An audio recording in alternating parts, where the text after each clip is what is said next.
Bom, gente, boa tarde. Primeiro, eu gostaria de dizer que é um prazer estar aqui hoje. Eu sou Martina e essa é a Luciana.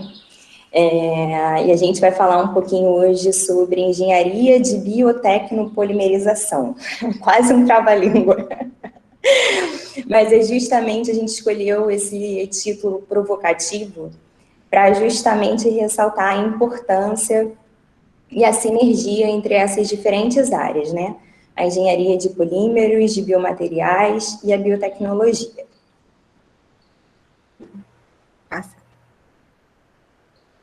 Bom, então, inicialmente, a gente gostaria de agradecer à organização da Escola Piloto, ao convite, ao João Vitor, a Ellen, a Liz, a Mary, a toda a equipe, né, dos grupos Engepol e Labim, então o grupo de engenharia de polimerização e o laboratório de biotecnologia microbiana, que são os laboratórios que a gente faz parte, e muitos dos assuntos e dos temas que a gente vai colocar hoje são desenvolvidos ou foram desenvolvidos por alunos de mestrado, doutorado, que fazem parte do grupo. Então, desde já, a gente gostaria de agradecer a equipe desses dois laboratórios. Agradecer o apoio, né, dos órgãos de fomentação, o CNPq, a FAPERJ, a CAPES, e também as empresas parceiras que trabalham no desenvolvimento de algumas linhas e de alguns projetos com a gente. Bom, então, inicialmente, eu já gostaria de pedir desculpas em nosso nome, talvez a gente fale um pouquinho rápido em alguns pontos, e talvez a gente não consiga abordar de forma tão profunda alguns assuntos, mas, como vocês vão ver, são temas muito complexos, né? Então, a gente talvez fale um pouquinho rápido, ou talvez seja um pouquinho superficial. Então, desde já, a gente já pede desculpas e a gente se coloca à disposição para conversar com vocês com mais calma sobre cada um desses temas, né, a quem se interessar. Então, a apresentação, né, vai estar dividida rapidamente numa apresentação desses grupos que a gente faz parte, uma introdução sobre esses materiais poliméricos e a aplicação desses materiais em diferentes áreas, de uma forma mais ampla. A gente vai focar um pouquinho sobre a aplicação desses materiais poliméricos na área médica, farmacêutica, de cosméticos e da biotecnologia. E vamos apresentar para vocês alguns estudos de caso.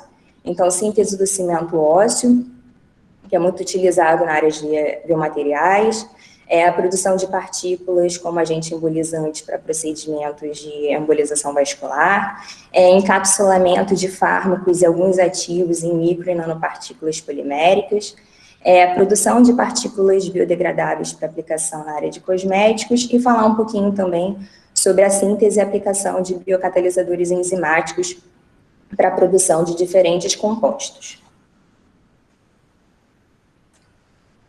Bom, então, inicialmente, falando um pouquinho sobre o grupo Engepol. O grupo Engepol, ele é composto por 3 subgrupos. Então, a gente tem um grupo de engenharia de colóides, que é focado mais em trabalhos na linha de colóides, fluidos de perfuração, estudo de fenômenos de eletrocoalescência.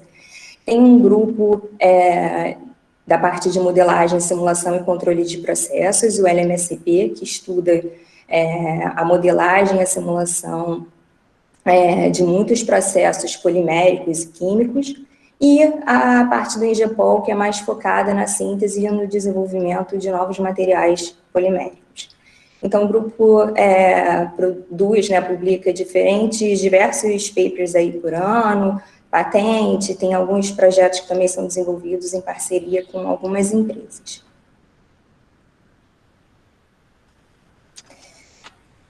Bom, e com relação ao LABIM, ao Laboratório de Biotecnologia Microbiana, esse grupo também é focado, né, na produção de diferentes materiais, mas com enfoque da biotecnologia.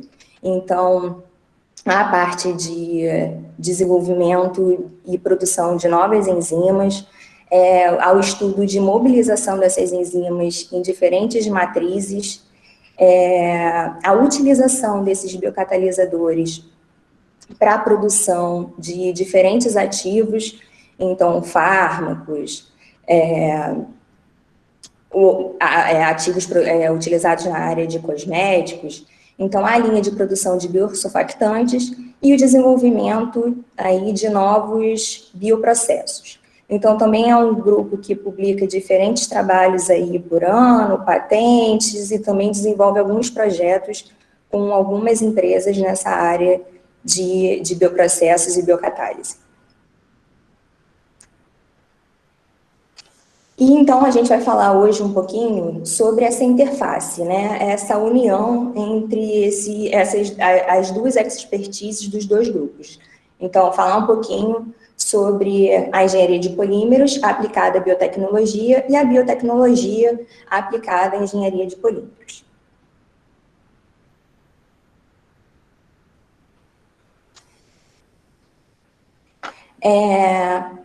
Unindo, então, já esses dois grupos, essas duas áreas do conhecimento, aí a gente já pode destacar algumas linhas de sinergia, né, entre esses dois universos. Então, o uso dos biosurfactantes, por exemplo, produzidos por rota microbiana para estabilizar emulsões de polimerização, o uso de suportes poliméricos para imobilizar enzimas produzidas pelo Labin, o encapsulamento de ativos e bioativos que são produzidos, produção de intermediários farmacológicos, síntese de polímeros para aplicações biomédicas, e o uso até mesmo das próprias enzimas para degradar os materiais poliméricos que vêm sendo desenvolvidos. Então, aí é só para citar algumas linhas de sinergia entre esses dois universos, né? A engenharia de polímeros e a biotecnologia.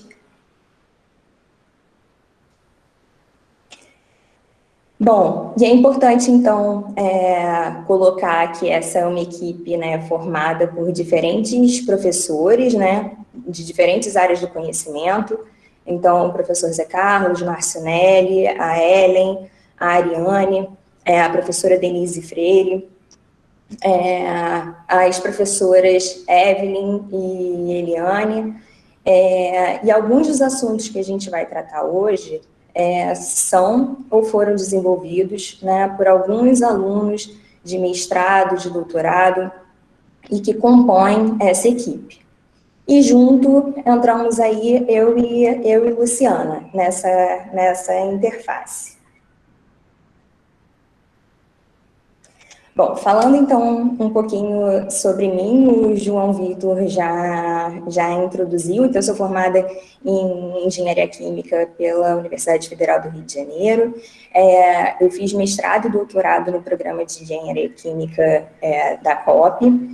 Passei um ano estudando a funcionalização das partículas poliméricas durante o sanduíche na Queen Mary. E atualmente eu sou pós-doc, né, do Laboratório de Engenharia de Polímeros e do Laboratório de Biotecnologia Microbiana, fazendo justamente essa interface entre a biotecnologia e a engenharia de polimerização.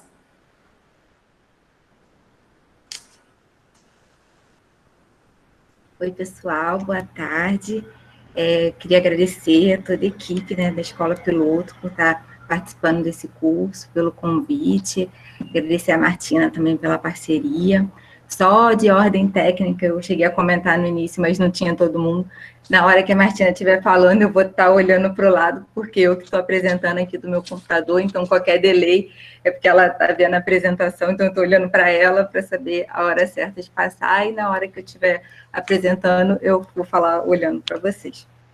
Então, eu sou graduada em Engenharia de Alimentos pela Universidade Federal Rural do Rio de Janeiro, fiz meu mestrado e meu doutorado na Escola de Química, no Programa de Processos Químicos e Bioquímicos da UFRJ, estou no Engepol desde 2013, trabalhando com o desenvolvimento de novos materiais biodegradáveis.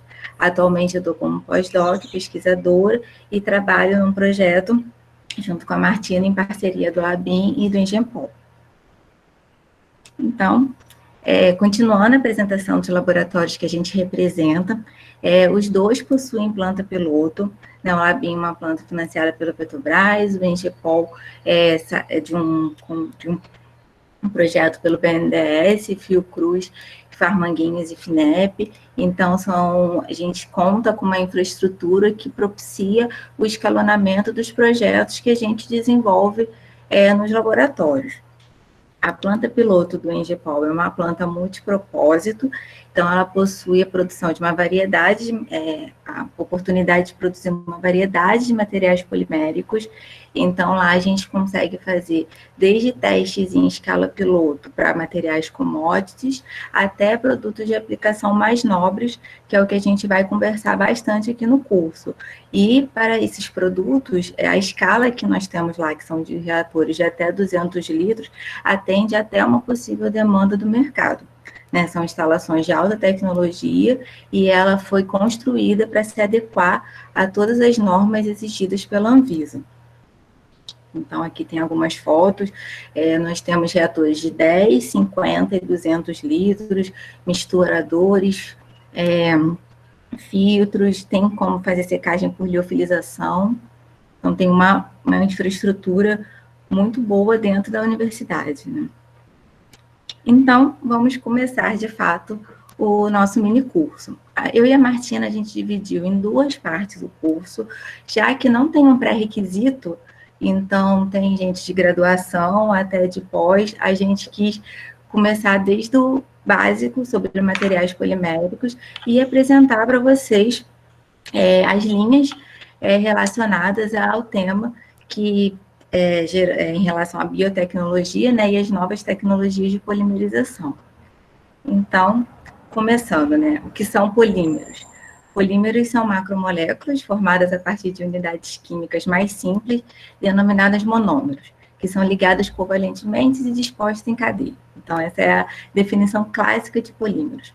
Esses monômeros, eles podem ser de dois tipos.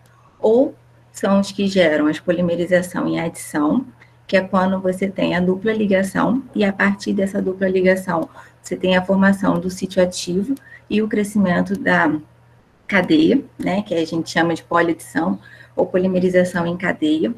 E, gente, aqui só para, acho que bastante gente deve saber, mas quem não sabe, esse slide, assim, vira uma aula, né? Porque como é feito esse crescimento da cadeia, qual tipo de catalisador, se vai usar um iniciador aniônico, catiônico, um catalisador ziglenata, tem um mundo por trás disso. Então, só estou mostrando o começo. Esse crescimento da cadeia pode acontecer de forma linear, ramificada ou reticulada. Então, pode ter a formação de copolímeros, quando você tem a presença de mais um monômero. Então, cada tipo de catalisador pode influenciar para você ter cadeias ramificadas. A gente pode usar agentes que reticulem essas cadeias. E conforme você vai reticulando, por exemplo, você muda a mobilidade. E mudando essa mobilidade dessas cadeias, você gera propriedades mecânicas diferentes, que vão ser para aplicações diferentes.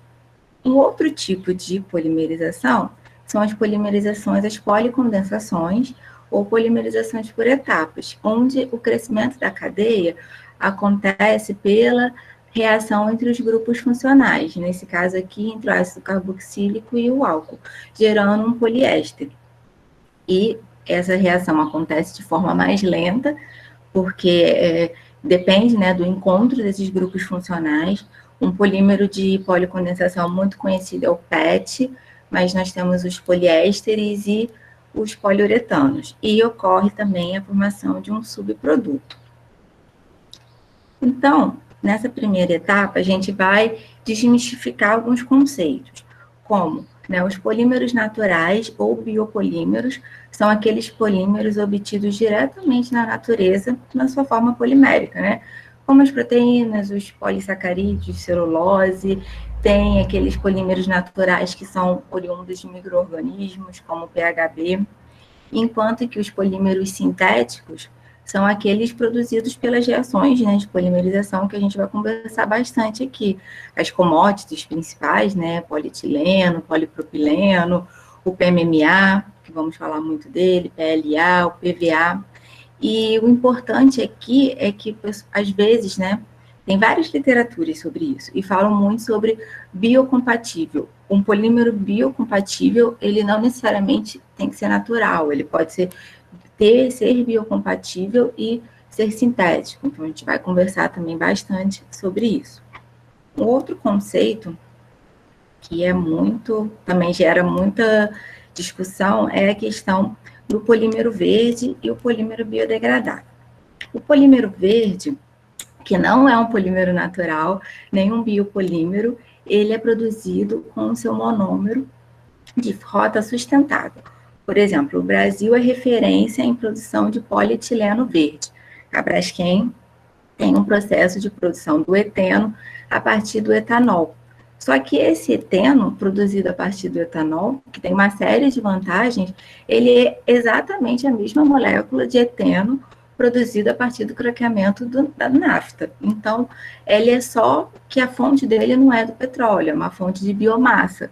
Mas a cadeia polimérica, esse polietileno, é exatamente igual. E o fato dele ter vindo de fonte renovável não gera ele uma característica de ser biodegradável. Já os polímeros biodegradáveis são aqueles passíveis de degradação a partir de micro-organismos. Normalmente são cadeias que têm pontos de hidrólise, né?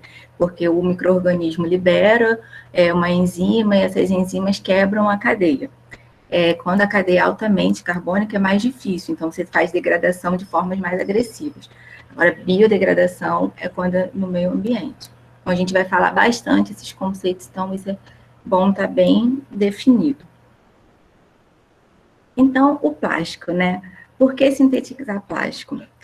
O plástico ele vem sido tão vilanizado, e a gente aqui não está no curso de sustentabilidade, apesar de eu gostar bastante do tema, mas a gente defende muito o uso do plástico, porque ele realmente trouxe muitos benefícios. E eles são materiais de grande versatilidade, elevada flexibilidade, leveza, resistência, e ele está presente na nossa vida o tempo inteiro. E a gente tem que saber cuidar dele, né? Porque a maior parte deles são passíveis de virar matéria-prima novamente e entrar dentro de uma economia circular. Né? Então, se você olhar em volta da sua casa, com certeza tem um monte de plástico e isso é bom. Mas não vamos entrar nesse assunto, vamos falar da parte de biotecnologia. Então, eles trouxeram baixo custo e inclusão social, né? E dentro da área médica, foi realmente revolucionador com os materiais descartáveis. Agora, na pandemia, a gente está vendo o quanto é importante. E dentro da parte de avanços tecnológicos farmacêuticos, a sustentabilidade química e biocompatibilidade tem gerado materiais com tecnologias que têm aumentado a eficiência de diversos tratamentos. Então, como produzir esses polímeros?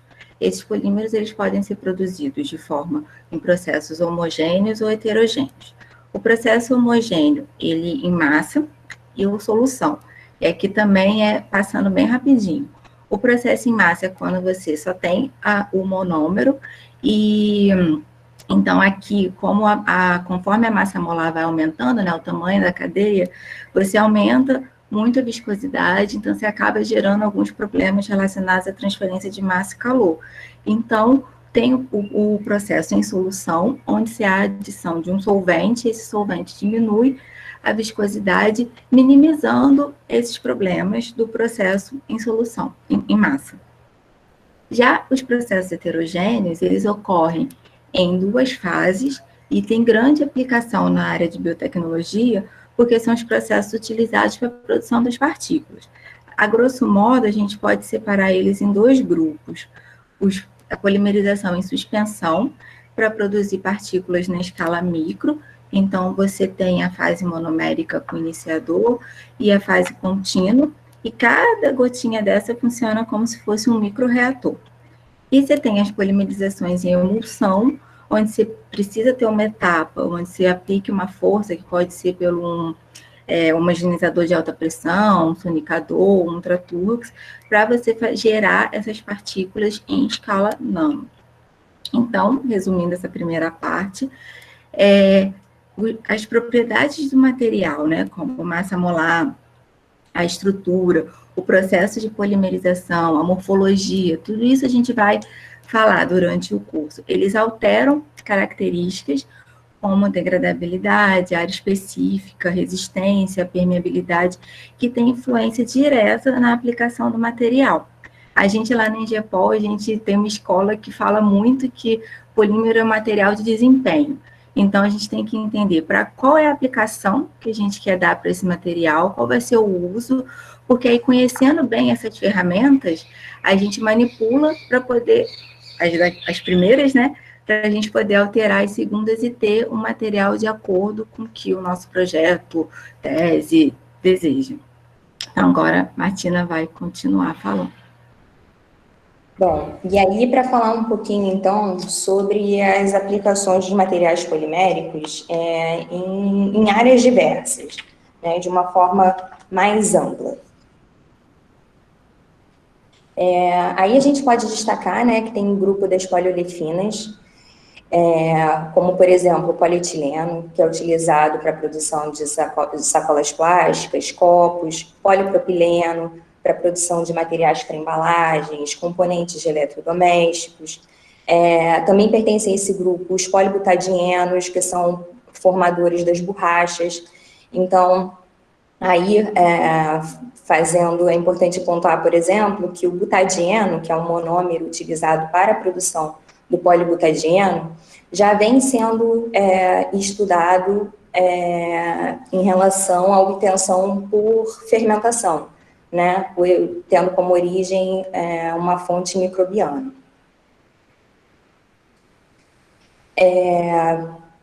E fazendo aí um parênteses, né, hoje muito se discute, como a Lu já colocou, sobre economia circular e sobre sustentabilidade. É importante a gente destacar que apenas aproximadamente 10% desses materiais plásticos, eles são reciclados.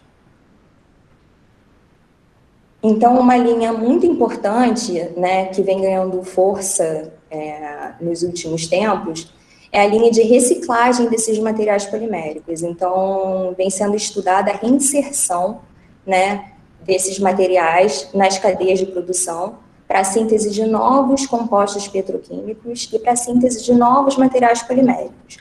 Então, eu não vou entrar aqui em detalhes em cada um desses processos, mas só para pontuar, a gente tem processos, por exemplo, de pirólise, tem processos de quimólise, tem processos em que o polímero ele é adicionado durante uma reação de polimerização já em andamento.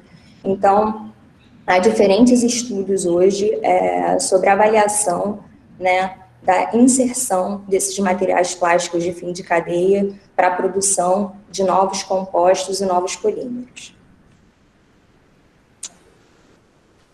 Bom, e aí, na verdade, é só para quem tiver no momento de mais calma e tiver interesse, foi um trabalho muito bacana que foi desenvolvido por alguns alunos do laboratório sobre a avaliação dos impactos ambientais causados pelo plástico. Então, foi um trabalho muito bacana que foi desenvolvido por alguns alunos, e aí, se alguém tiver curiosidade e quiser olhar depois com um pouco mais de calma, acho que vale a pena. Bom, e aí falando também, né, continuando sobre a aplicação desses materiais poliméricos de forma mais ampla, há hoje diferentes estudos, né, que objetivam produzir polímeros verdes obtidos de fontes renováveis. Então, usando como plataforma, por exemplo, o ácido succínico, etileno glicol, o ácido 2,5 furano de carboxílico. Então, para o desenvolvimento, por exemplo, do PEF, para ser utilizado como embalagens, o desenvolvimento, por exemplo, de polímeros à base de ácido succínico, também para utilizar em embalagens, a produção de partículas biodegradáveis à base de polissuccinato de butileno para a indústria de cosméticos. Então, a Lu vai falar um pouquinho sobre isso mais à frente. Então, há diferentes estudos, né, sendo desenvolvidos nessa linha para a produção de novos polímeros verdes obtidos de fontes renováveis.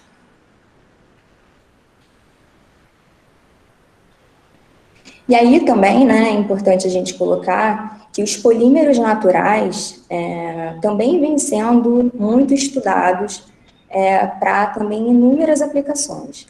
Então, a gelatina, por exemplo, o amido, a reticulação desses materiais, então vem sendo largamente estudado para o emprego na área farmacêutica, na área de embalagens, para a produção de filmes, para o encapsulamento, a gente vai falar um pouquinho sobre isso, para a engenharia de tecidos.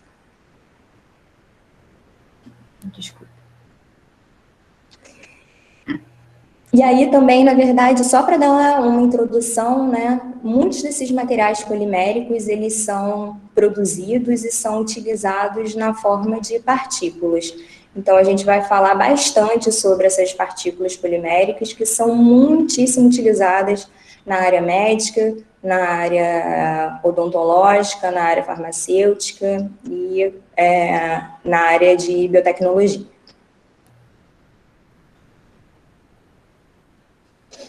Bom, e aí, na verdade, um outro parênteses, né, já que a gente está falando sobre a sinergia entre as áreas do conhecimento, é importante também pontuar que diferentes estudos e diferentes trabalhos hoje também avaliam como esses materiais naturais, como, por exemplo, a adição de cardanol, que é um óleo obtido da castanha de caju, como que a adição desses materiais afeta a cinética de polimerização e as propriedades dos materiais que são produzidos.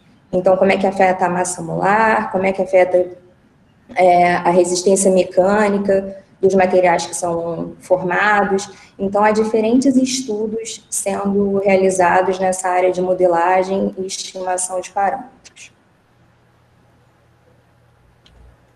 Então, continuando, né, falando sobre as aplicações dos materiais poliméricos nas áreas médicas, farmacêuticas e biotecnologia.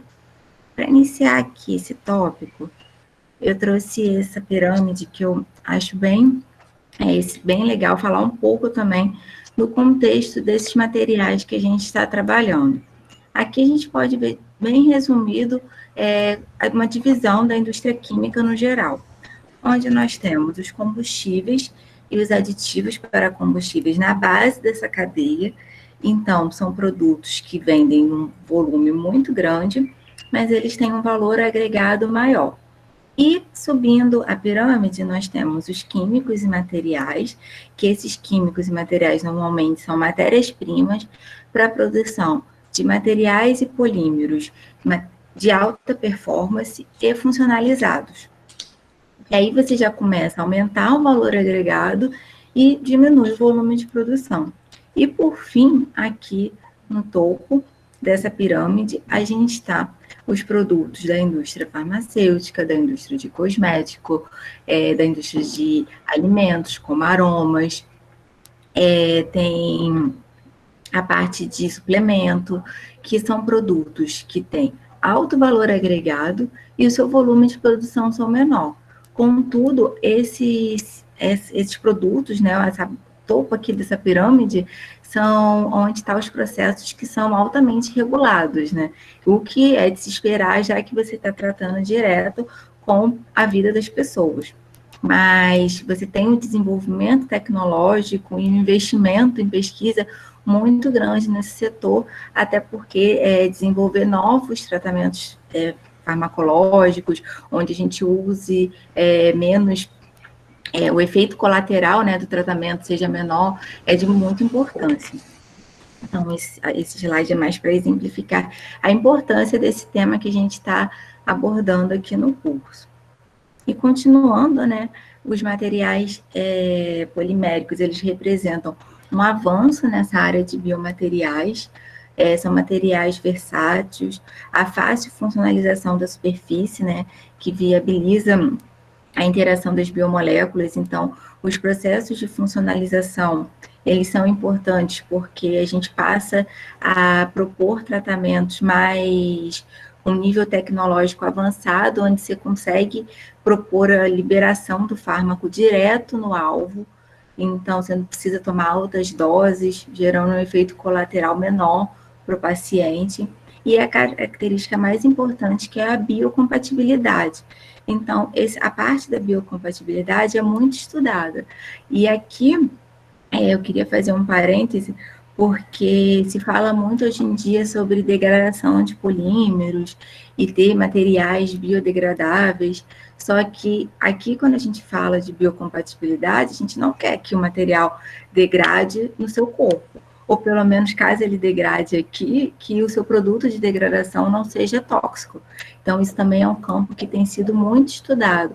O efeito daquela nova partícula polimérica que é produzida no corpo humano. Então, é um tema que cresce muito e que é importante também a gente ter um senso crítico na hora de ler esses trabalhos, né? Buscando materiais que realmente sejam inertes e que a gente elimine eles e que não façam mal. Resumindo, né, nessa parte voltada mais à área médica, nós temos como materiais que são produzidos por polímeros, lentes de contato, catéteres, stents, membranas de hemodiálise, cimento ósseo, que a gente vai falar um tópico, um estudo de caso só sobre ele, que é uma pesquisa do Engepol, suturas, implantes, o cimento odontológico, os implantes cardíacos, agentes embólicos e próteses. Aqui, os agentes embólicos, a gente também vai fazer um estudo de caso sobre ele. Então, aqui é focando mais na área médica. Mas, em relação aos cimentos odontológicos, eles são feitos de poliácido acrílico. Provavelmente você já foi ao dentista e precisou fazer alguma restauração, e esse é o tipo de polímero mais utilizado pelos dentistas. Já reforçando, né, o que a Martina comentou sobre a aplicação dos polímeros naturais, onde a gente tem feito encapsulamento de aroma e de fármaco, e sendo muito utilizado, tanto na área de alimentos, quanto na área veterinária, como suplementos. E os biosurfactantes, que é um exemplo perfeito da interação entre o Labin e o Engepol. Porque para a gente produzir essas partículas poliméricas, a gente precisa de usar surfactantes. E o Labin produz biosurfactantes. Então, a gente consegue, hoje a gente faz testes usando esses biosurfactantes para a produção das partículas poliméricas.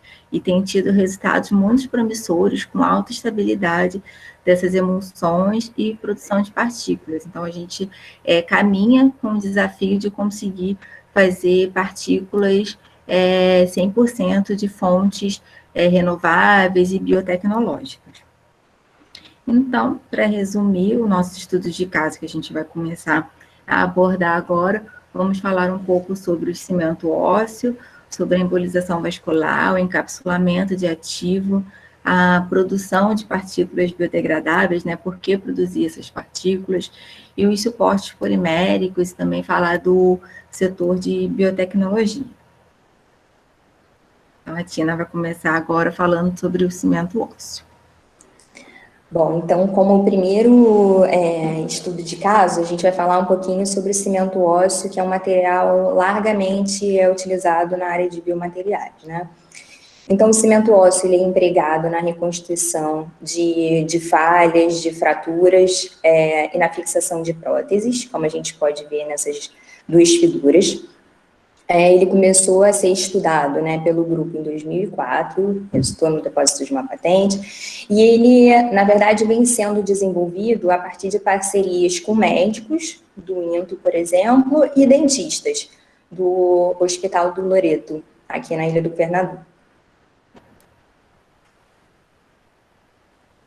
Bom, então, como que é produzido, né, esse cimento ósseo?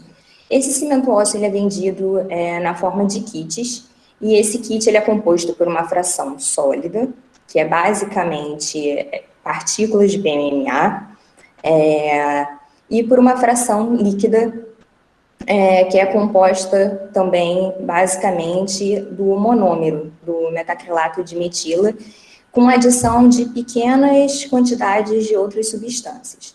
Então, o médico mistura, né, essa fração sólida, essa fração líquida, forma uma massa polimérica, molda né, da forma como ele acha mais apropriado e aplica. E aí, nesse momento, é importante a gente colocar que essa reação, né, no momento que a gente mistura a fração sólida com a fração líquida, ela é uma reação bastante exotérmica.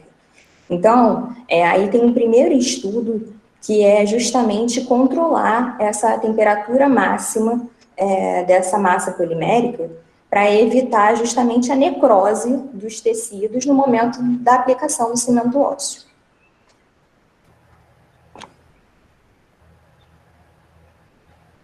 Bom, e por que a gente usa, então, o PMMA para produzir esse cimento ósseo, esses materiais? Bom, o PMMA, como a Lu já falou, a gente vai falar bastante dele, o polimetacrilato de metila, ele é um polímero muito utilizado na área médica, ele é altamente biocompatível e ele apresenta boas propriedades óticas e mecânicas.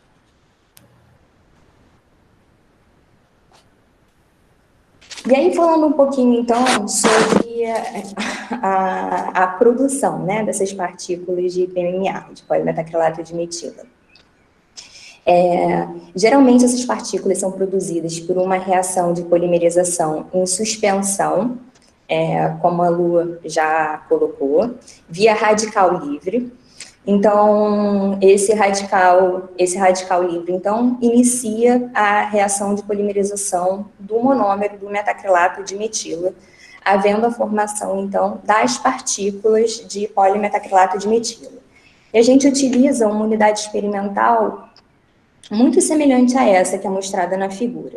Então, ao final da reação, a gente gera essas partículas de PMMA que a gente vai utilizar na composição da fração sólida do cimento.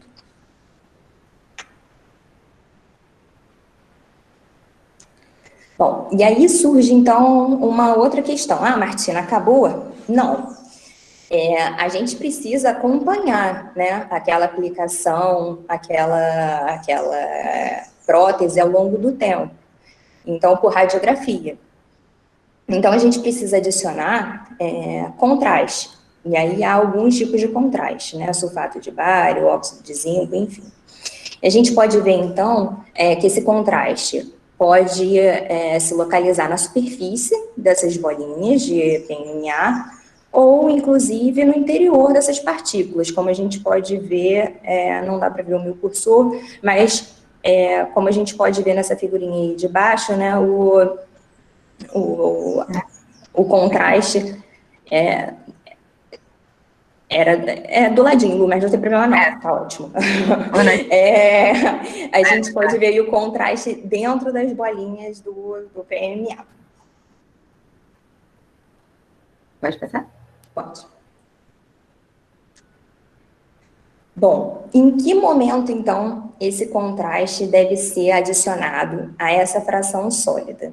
Então, foi um outro estudo, né, de desenvolvimento relacionado a esse tema.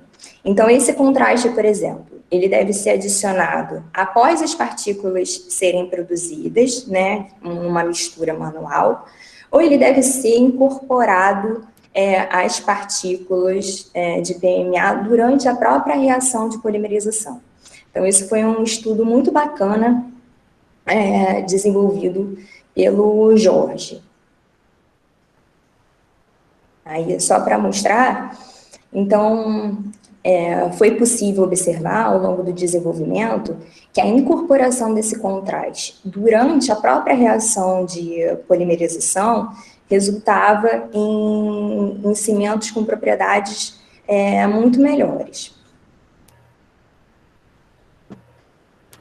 Então, a gente observa que tem uma melhor dispersão desse contraste quando ele é incorporado in situ, né? A gente tem uma melhor dispersão desse contraste na matriz polimérica, nas partículas de PMA, e os cimentos produzidos, eles apresentam melhores propriedades mecânicas, como a gente pode ver nessa figura. Bom, e acabou, Martina? Já produzimos o PMA, já adicionamos o contraste? Não. A gente tem aí a necessidade de adicionar e de incorporar outros ativos. Então, por exemplo, a necessidade de adicionar aminas, essa reação, a gente quer que essa reação entre a fração sólida e a fração líquida aconteça a frio. Então, na sala de cirurgia, uma temperatura baixa, mesmo assim a gente quer que aquela reação aconteça e a gente forme a massa polimérica. Então, para que isso aconteça, há necessidade de adicionar aminas, para que essa reação ocorra a frio. Hoje, alguns estudos vêm sendo realizados, por exemplo, avaliando a adição da hidroxiapatita, com o objetivo de melhorar a biocompatibilidade desses materiais, então, facilitar a osteointegração, melhorar a resistência mecânica dos cimentos, e também muitos trabalhos vêm sendo realizados com o objetivo de adicionar antibióticos a essas partículas, para justamente evitar infecções, possíveis infecções provocadas pelo cimento durante, no período pós-operatório. Bom, e durante, né, o desenvolvimento de todos esses estudos relacionados ao cimento ósseo, a gente percebeu que as partículas de PMMA e dos copolímeros de polimetacrilato de metila, além de serem usados como cimento, eles também poderiam ser utilizados para a síntese de placas palatinas. Então, placa palatina é uma placa usada, né, em bebês com fissura lábio-palatal, com lábio leporino. E para a produção dessas placas, a formulação é muito semelhante ao cimento ósseo. Então, foi um trabalho muito bacana, desenvolvido juntamente com o Hospital do Loreto, com dentistas, e reforça, né, essa sinergia existente entre as diferentes áreas, né, a área odontológica, a área médica e a área de engenharia de polimerização. Então, agora a gente vai começar o nosso segundo estudo de caso, onde a gente vai falar da embolização vascular. Então, em que contexto está a embolização vascular? A embolização vascular, ela está principalmente inserida dentro do universo do tratamento de miomas, né? Visto que muitas mulheres em idade fértil têm a presença de miomas, que às vezes pode acarretar na necessidade de retirada do útero. Ela também pode ser usada para outros casos de tumores uterinos e utilizada em má formação arteriovenosa, mas o principal caso estudado, pelo menos pelo grupo, é no caso dos miomas, desculpa. Então, o procedimento, ele envolve a injeção de um material sólido em um vaso sanguíneo próximo à região tumoral. Eu peguei um vídeo aqui para vocês que eu acho que explica muito bem, até para poder, quando eu estiver falando das características que essas micropartículas poliméricas precisam ter, vendo o vídeo, a gente vai ser de bem mais fácil entendimento.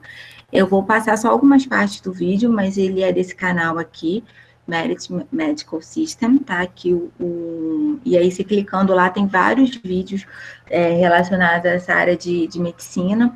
Eu não vou passar ele todo, mas vou passar a parte principal. Vocês, qualquer coisa, podem entrar lá. Então, aqui a gente consegue ver, né, um útero com os miomas. E aí... Aqui, o catéter com as microesferas vai entrar pelo vaso sanguíneo. E aí eu vou passar aqui, isso, exatamente aqui. Que aí ele vai... Então, a gente tem que entender que essas microesferas, elas precisam caminhar por esse catéter sem entupir. Então, esse já é o primeiro desafio para esse problema. O segundo desafio, que a gente vai ver agora, é quando... chegando, as partículas vão sendo depositadas. Eu espero que vocês não estejam ouvindo, porque não é para ouvir mesmo, não. Aí, tá. Então, as microesferas, elas são depositadas, e aqui que aí fica bem fácil de entender que elas são depositadas no vaso e elas criam um bloqueio. Então, vou dar pausa aqui. Então, criando esse bloqueio, para de ter o fornecimento de sangue e nutrientes, e com a parada de fornecimento de sangue e nutrientes, esse mioma leva o tecido à necrose e depois o próprio organismo reconstitui. E como vocês viram, o catéter, ele tem um diâmetro menor do que o vaso. Então, essas partículas, né, essas microesferas, elas precisam ser compressíveis para poder atravessar o catéter e depois também elas se alocarem, se alojarem de forma eficiente no vaso sanguíneo, fazendo a oclusão. Então, tem diversas características que a gente tem que alcançar, né, durante a pesquisa sobre esse assunto. Então, aqui é só, aí ocorreu o bloqueio, e aqui mostra, né, que a microesfera tem um tamanho muito maior do que a do sangue. E é aqui, ao final, mostra aqui, vou passar um pouquinho, aí ele mostra que o tecido, ele para de receber, eu acho que ficou bem didático esse vídeo para entender essa questão da embolização vascular e os desafios tecnológico que a gente tem por trás da produção dessas micropartículas. Então, esse agente embólico, ele tem que ser eficiente na oclusão vascular, né? Tem que realmente impedir a passagem do sangue, ele tem que ser de fácil obtenção e ele tem que atravessar o catéter. Então, não adianta também ele entupir, porque o médico, na hora de estar fazendo na hora de estar fazendo a aplicação, ele não pode fazer, né, uma força muito grande que entupa, porque também pode prejudicar o paciente. Então, tem diferentes materiais que têm sido estudados, como espirais metálicos, borrachas de silicone, esponjas homostáticas e as partículas de PVA, que é o que a gente vai aprofundar mais nesse curso. Então, as partículas de PVA, elas podem ser, né, produzidas pela reação de alcólise ou hidrólise do PVAC, que é o poliacetato de vinila, e tem as vantagens da biocompatibilidade, dessa alta capacidade de compressão, que isso é muito importante, a resistência química e a boa interação com os fluidos corpóreos. Então, os resultados são muito promissores e já tem uma comercial, né, de PVA já sendo utilizado. Em 2004, o Laboratório de Engenharia de Polimerização, né, a COP, depositou uma patente produzindo partículas de PVA, PVAC, casca-núcleo, que elas têm vantagens frente à comercial, que é produzida pela alcólise do PVAC, que é justamente esse formato esférico. E o formato esférico é muito importante para você ter essa oclusão eficiente. Então, como que é feito essas partículas casca-núcleo? Lá no início, eu comentei com vocês dos processos heterogêneos, né? E aí a gente falou de uma forma bem geral, que tem os processos de suspensão para produção de partículas em escala micro.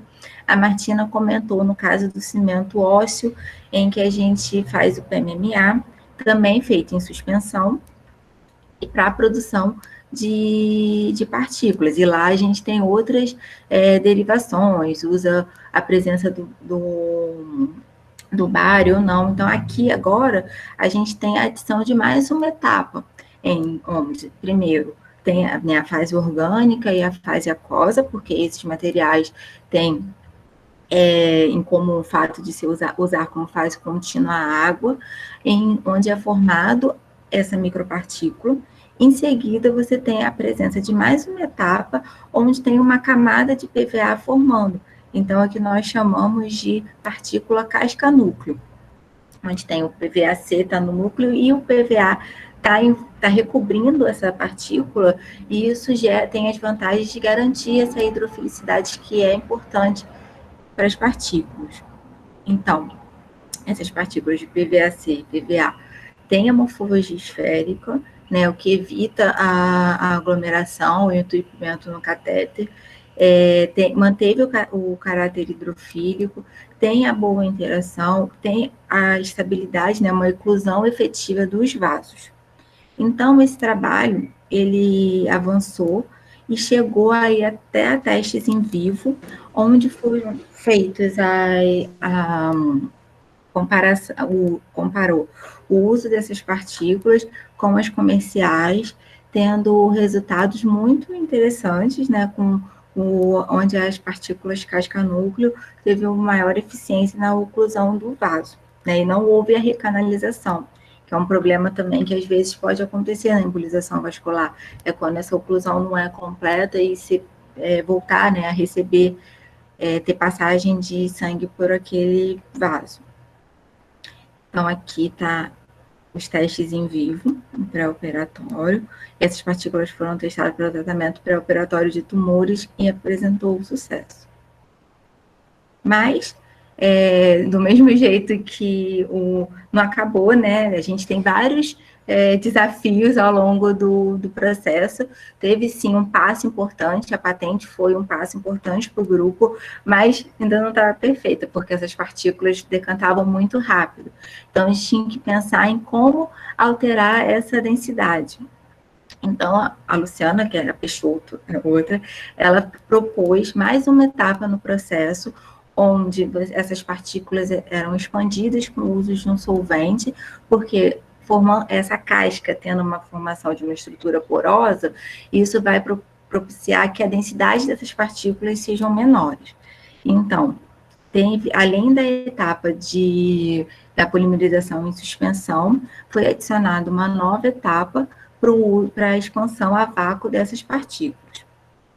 Então, aqui a gente consegue ver o MEV da partícula, vendo, bem redondinha, igual com características. No caso da embolização vascular, a morfologia é muito, muito, muito importante. Então, ela está com a morfologia esférica e a gente consegue ver, dando um zoom, que na casca dela ó, tem uma região porosa. Então, com o uso de heptano, você consegue observar a queda na densidade das partículas. E isso é importante porque essas partículas são vendidas em seringas, então o médico, quando recebe, quer que elas fiquem dispersas, para elas poderem ir para o catéter de forma uniforme. Se ela ficar toda boiando ou decantar tudo, esse é um problema de questão de controle de qualidade, então isso também interfere no procedimento médico. Então, um segundo desafio, e aí aumentando, quando a gente fala em embolização vascular, a gente pode pensar em duas correntes. A gente pode pensar em melhorar essas partículas, observando parâmetros em relação à morfologia, à distribuição de tamanho, ou também a gente pode pensar em gerar novas características, como, por exemplo, incorporar antibióticos a esses agentes embólicos, ou incorporar quimioterapia.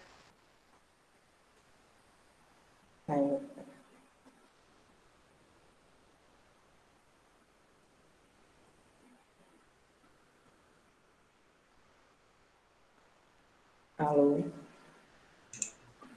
Acho que ela caiu. É trivial, porque dependendo do fármaco, você... Travou? Travou, mas voltou. Graças a Deus, achei que fosse a minha. Eu já achei, Mas meu Deus. Quer que eu volte? Travou muito? Não, acho que não, foi só a parte que você estava comentando do encapsulamento dos quimioterápicos, Lu. Então, aqui? Sim. Ah, tá. Não, então, aqui eu cheguei a falar que isso, né, na parte, eu cheguei a falar que a gente pode pensar nesse problema de duas formas. Isso vocês ouviram?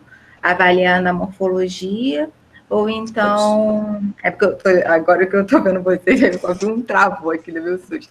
E avaliando também em aumentar o valor, né, dessas partículas, incorporando quimioterápicos ou fármacos, já que elas vão ser adicionadas diretamente no próximo, né, ao tumor, então a liberação do fármaco ela vai ser ali mais eficiente. Só que quando a gente tem esse desafio, num primeiro momento, né, com essas partículas de PVAC, PVA, a gente vê que ocorre nesse gráfico, você vê que o fármaco, ele inibe a reação de polimerização. Então, que mostra que já é um desenvolvimento que não é trivial. Então, o grupo começou a fazer novas partículas usando copolímeros de PVAC, CoP-MMA, que usando fármacos modelos e teve bons resultados, como amoxicilina e doxorubicina. Só que, desde 2016, teve em 2015 um trabalho focando também nessa parte da morfologia, e desde 2013, o Gustavo fez o mestrado e doutorado dele, focando nas partículas embolizantes, e o desafio dele era entender justamente a questão da distribuição dos tamanhos de partícula, e como que alguns fatores de processo iriam influenciar na morfologia, que é tão importante. Então, ele seguiu a outra corrente, que é justamente buscando melhores processos e partículas com as morfologias mais adequadas, buscando distribuições de tamanho de partículas mais estreito, entender quais são os parâmetros que influenciam nessa distribuição de tamanho. Depois do trabalho dele, teve uma dissertação de mestrado, mas que o foco também foi no escalonamento do processo, né, usando a planta piloto. E foram os últimos trabalhos do grupo e que já gerou alguns artigos, e aí agora a gente tem esse campo ainda em aberto para quem vai ser o próximo a pegar o bastão da embolização. E por enquanto não tem ninguém. Mas esse é um pouquinho sobre esse universo, e acho que tem muita coisa a ser estudada. Eu poderia descrever, né, discutir com vocês cada um desses trabalhos, mas aí realmente a gente não teria tempo hábil aqui. Então, a Tina vai continuar falando sobre o encapsulamento de ativos. Isso. Eu vou falar um pouquinho, então, sobre encapsulamento de ativos, e é importante a gente já destacar que essa é uma área muito, muito, muito ampla. Então, nós vamos citar aqui alguns exemplos, com enfoque maior nas partículas poliméricas, mas essa é uma área muitíssimo extensa que envolve também muitas áreas de conhecimento.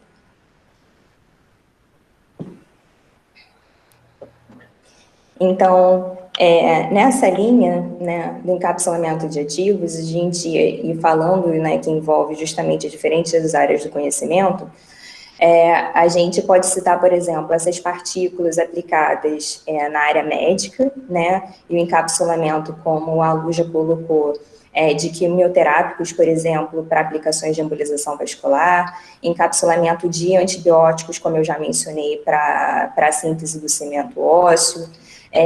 Tem hoje um estudo amplo sobre a produção de polímeros inteligentes que respondem a determinados estímulos externos, eu vou falar rapidamente sobre isso mais para frente.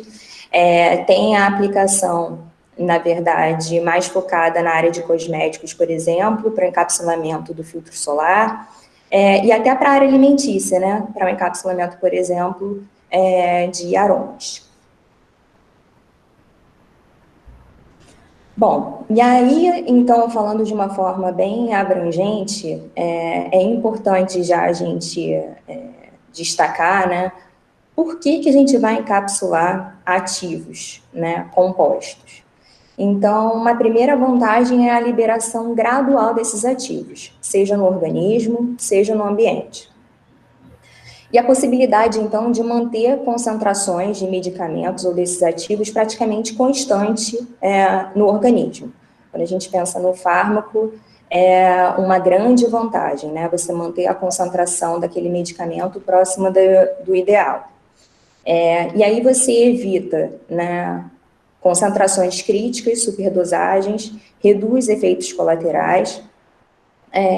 Há possibilidade de encapsular esses ativos com alta eficiência, utilizando algumas estruturas, são de fácil produção, alguns são de fácil produção, e a gente ainda pode funcionalizar, né, essas partículas, essas estruturas, com o objetivo, por exemplo, de direcionar aquele ativo para regiões ou tecidos de interesse.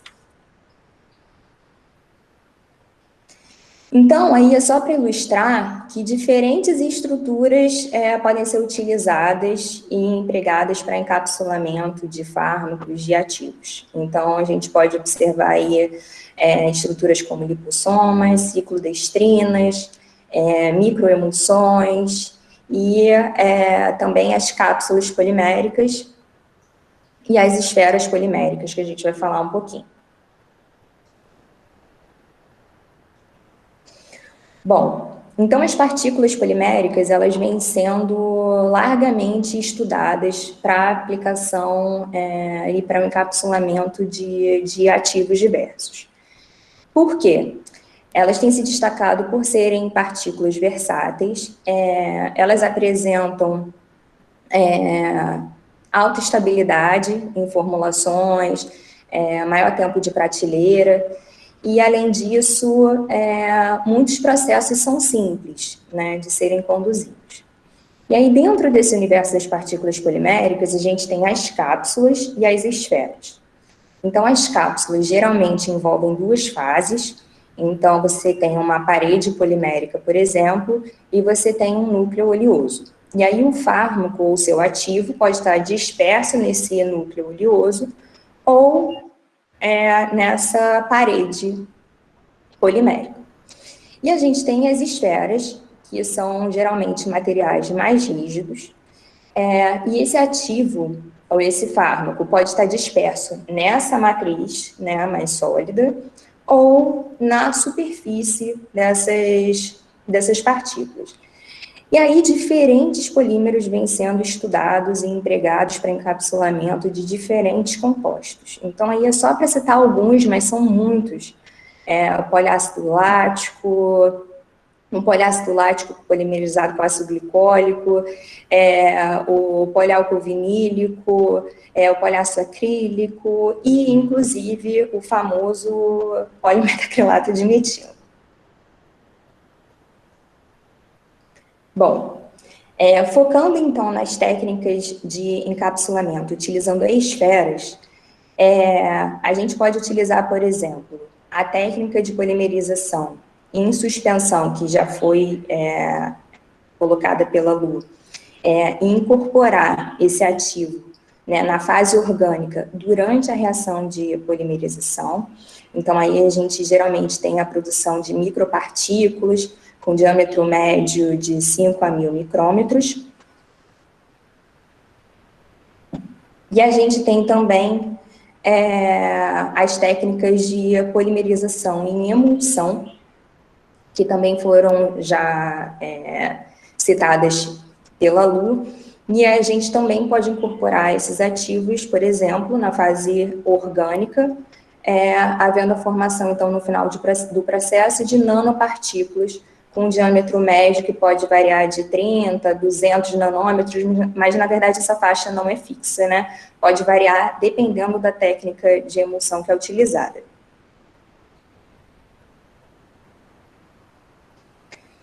Então, para falar um pouquinho justamente sobre essa produção das nanopartículas, há diferentes técnicas de produção de nanopartículas. Então, emulsão, mini-emulsão, microemulsão, emulsão inversa. Então, nesses processos, geralmente a gente utiliza homogeneizadores de alta pressão, sonicadores ou Turrets, porque eles impõem ao sistema, né, altas tensões de cisalhamento. Então, você tende a formar nanogotículas.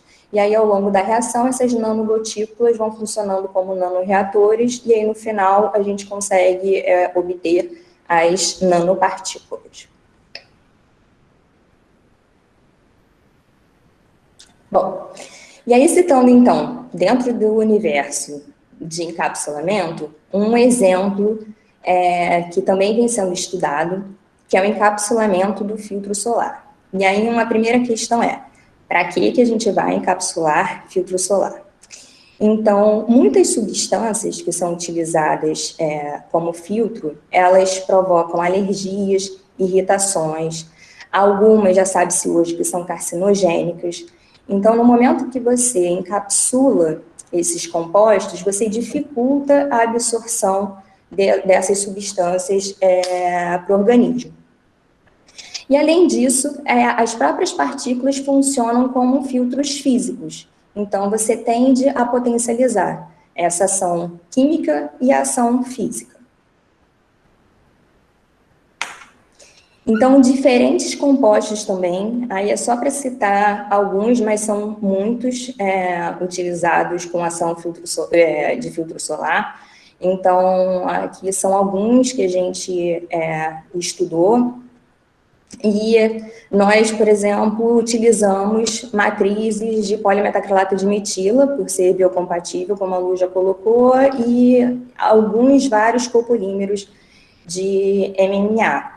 Então, houve a produção de nanopartículas, e aí, nesse momento, alguns estudos e ensaios estão sendo realizados, né, in vitro, com o objetivo de avaliar justamente se o fator de fotoproteção, por exemplo, ele é mantido após o encapsulamento. Então, são estudos aí, são resultados promissores, mas estudos que ainda estão sendo realizados nessa linha.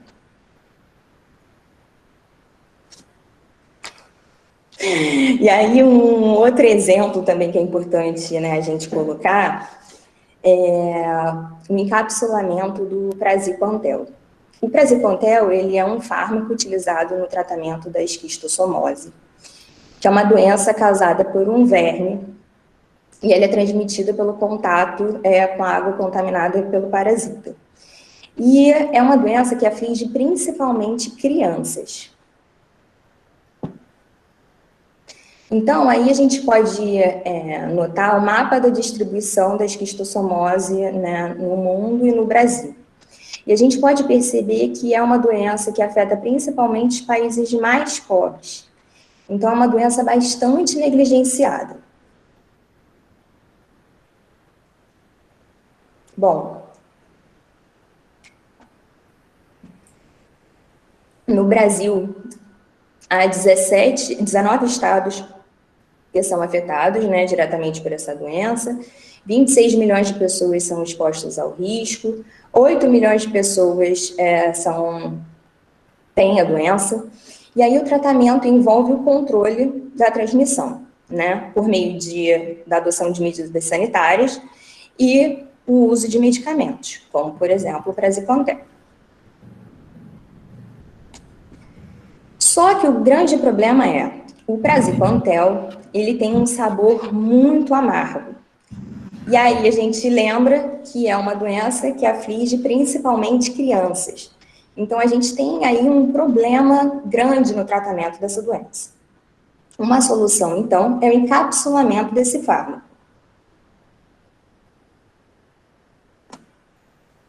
Então, a gente tem estudado o encapsulamento desse fármaco, do praziquantel, também em partículas de PMMA, com o objetivo, né, principal, nesse primeiro momento, de mascarar o sabor amargo e aumentar a eficiência do tratamento.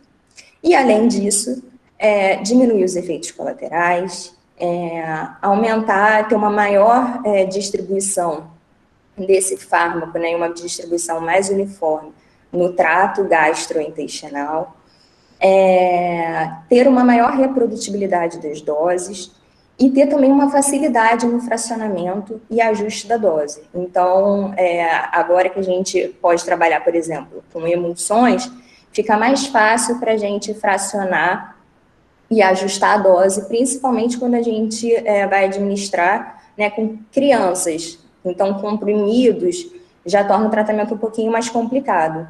Então, no momento que você utiliza emulsões, você também consegue ter essa maior facilidade no ajuste no tratamento. Bom, e aí, então, alguns ensaios in vitro já foram iniciados. Esse parasita foi, então, incubado num grupo de controle, no meio de referência, nessa primeira imagem, num meio somente com as nanopartículas, sem fármaco, nessa imagem à direita. Num grupo, aí embaixo, com o fármaco encapsulado a uma baixa concentração, do lado, o fármaco encapsulado, né, nas nanopartículas numa maior concentração, e, por último, apenas o fármaco, sem estar encapsulado. E aí, então, esse parasita, depois de um tempo de incubação, ele foi removido e colocado apenas em um meio de cultura. E aí a gente observa nessa primeira figura que o grupo de controle, por exemplo, ele volta a produzir larvas. Ou seja, nada aconteceu. No grupo com as nanopartículas, esse parasita também volta a produzir larvas. Então, mostra a atividade, né, desse verme. E, por último, a gente observa aí que o parasita que foi incubado com um praziquantel encapsulado nas nanopartículas, mesmo a baixas concentrações, ele não volta a produzir as larvas, indicando, então, a eficácia, né, desse tratamento. A eficácia inicial desse tratamento. Então, esses resultados são bastante promissores, mas há ainda alguns desafios, algumas etapas de desenvolvimento.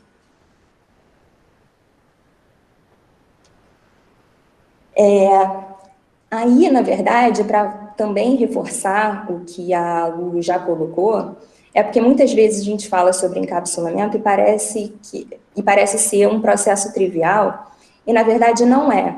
Então, em relação, por exemplo, ao desenvolvimento de novas matrizes e novas partículas, a gente pode observar, por exemplo, que diferentes copolímeros, né, diferentes materiais monoméricos, eles conseguem absorver uma determinada quantidade daquele ativo. Então, diferentes copolímeros hoje vêm sendo estudados com o objetivo de justamente aumentar a eficiência de encapsulamento do praziquantel e de cada um desses outros ativos que a gente vem apresentando. Bom, e aí até agora, a gente falou, então, sobre justamente o encapsulamento de compostos hidrofóbicos. Mas há um interesse também da gente encapsular muitos ativos hidrofílicos. E aí é importante a gente colocar que a gente explora, então, outros mecanismos de polimerização, como a suspensão e a emulsão inversa. Então, nesse momento, a gente, por exemplo, utiliza monômeros hidrofílicos dispersos numa fase oleosa. Então, como monômero, por exemplo, o ácido acrílico, a gente pode utilizar também polímeros mais hidrofílicos, como a gelatina e o amido. E aí é só para mostrar também na figurinha que, na verdade, a unidade experimental é muito próxima à unidade experimental que a gente utilizava, né, até então, em todos esses exemplos que a gente mostrou.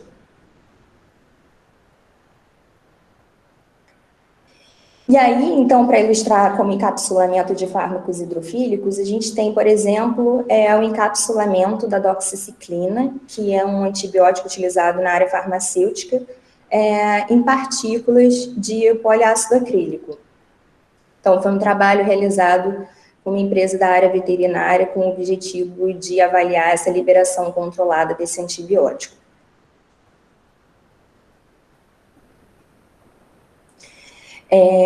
E há também, importante, né, como a gente já colocou anteriormente, é importante a gente destacar a utilização e o emprego desses polímeros naturais, né, reticulados, como a gelatina e o amido, para encapsulamento de diferentes ativos. Então, para encapsulamento de fármacos também, então nessa figurinha aí embaixo a gente estudou, por exemplo, encapsulamento de suplementos à base de ferro.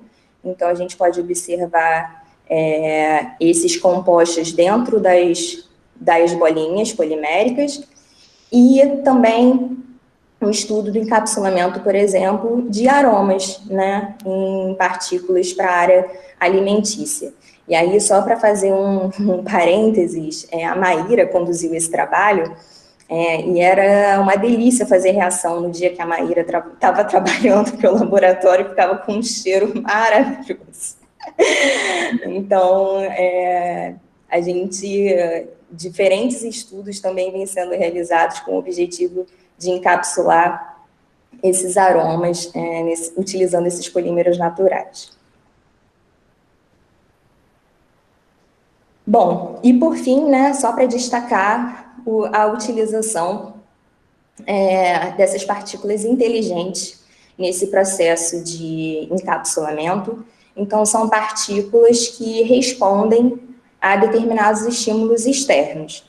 Então, há mudanças de força iônica, de incidência de luz, temperatura, as próprias nanopartículas magnéticas, né, que respondem à ação do campo magnético externo, e também variações de pH.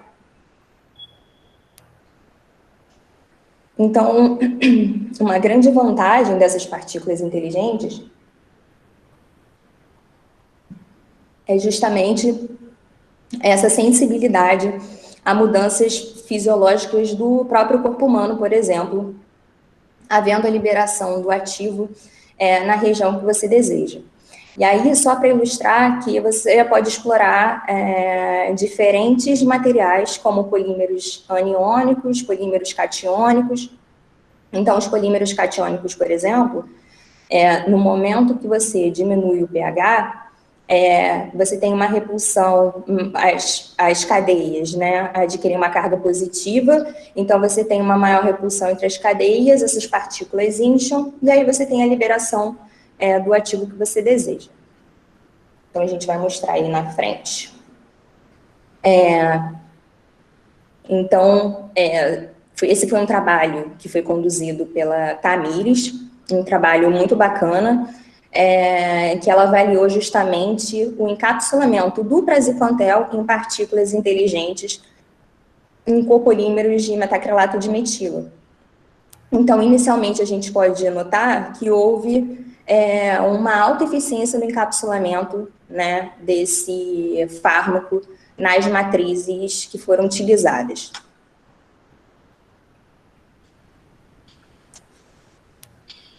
E aí, a gente pode notar nesses dois gráficos, tanto as partículas, né, copolimerizadas com DAEMA, quanto as partículas copolimerizadas com DMAEMA, no momento que você diminui o pH, você tem justamente a inserção dessas cargas positivas nas cadeias poliméricas e o estiramento dessas cadeias poliméricas. Então, nesse momento que essas cadeias, que você tem o estiramento dessas cadeias poliméricas, você tem a liberação desse ativo, que na verdade, o que a gente consegue ver claramente nesses dois gráficos. Então, você tem uma maior eficiência, uma maior liberação do fármaco em meio ácido.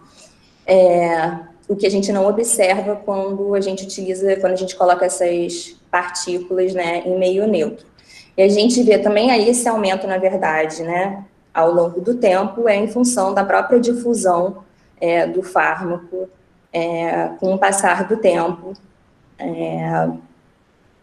ao longo, inclusive, o fármaco que está na própria superfície, né, das bolinhas. Então, aí a gente vê quão promissoras são essas partículas, e há muito campo também para ser estudado nessa linha. Então, pessoal, agora a gente vai começar a conversar sobre a produção de partículas biodegradáveis para aplicação na área de cosméticos. Então, antes de começar a falar em si da produção de partículas biodegradáveis, eu quero dar uma contextualizada, né, nesse universo e por que as indústrias de cosméticos têm se preocupado tanto em trocar a sua plataforma de matéria-prima para materiais biodegradáveis, né? De forma geral, nós somos 7,6 bilhões de pessoas. E nós, todos os anos, né, esse dado é de 2017, 25 milhões de toneladas de lixo chegam por ano aos oceanos. E esse lixo, ele é composto por dois tipos principais. se a gente pudesse, né, separar o lixo. Eles geram o microplástico secundário e o microplástico primário. E aí, falando sobre um pouquinho sobre microplástico, e por que eu estou introduzindo essa conversa sobre produção de partículas biodegradáveis, falando sobre microplástico? Porque tem tudo a ver. Né? O microplástico, eles são partículas poliméricas de tamanhos menores que 5 milímetros. E eles podem ser classificados dessas duas formas, né? Como secundário ou primário. O secundário são aqueles oriundos do fragmento, da degradação de materiais plásticos. Então, é a sua garrafinha que foi parar no oceano, que não tinha que ter ido parar lá, a sacola plástica. Então, são materiais, como lá no início, e aí o pessoal já deve ter sacado que eu sou bem